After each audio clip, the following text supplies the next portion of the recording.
ես քանիցս կոչ եմ արել, ասել եմ, որ սիրելի ժողովուրդ, նախքին համակարգը 4 գլխանի վիշապ է։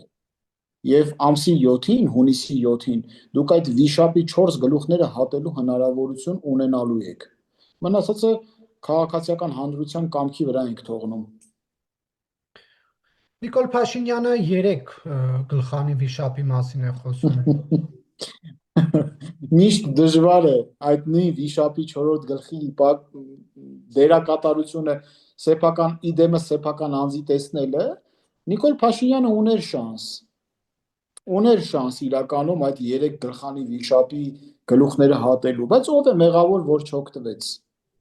Ով է մեղավոր, որ չօգտվեց։ Փոխարենը կեղծ եւ շինծու դատավարական գործընթացների մեթոդով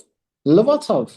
այդ մարդկանցի երեսը։ Ինչու շինծու, որովհետեւ այն օրենքը, որը որ կազմվել եւ գրվել էր նախկին իշխանությունների օրոք, այդ օրենքի համաձայն նրանք մեղսագրություն մեղք չունեն եւ արդարացվում են։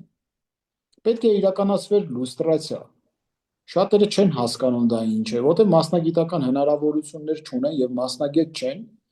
ChatGPT-ին հարցնում են ինչ գրում է, այդ էլ մտածում են, թե դա իրականությունն է։ Խորը գիտելիքներ է պետք։ Խորը իրավաքաղաքական գիտելիքներ է պետք նման հարցերով զբաղվելու համար։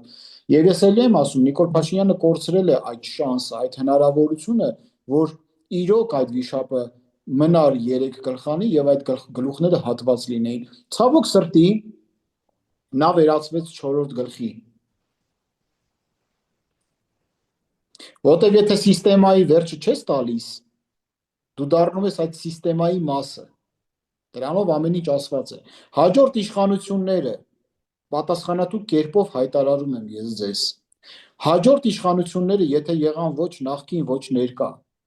եւ եթե ժողովրդի կամոք եւ Աստծո հաջողությամբ հաղթանակ տարան ու կարողացան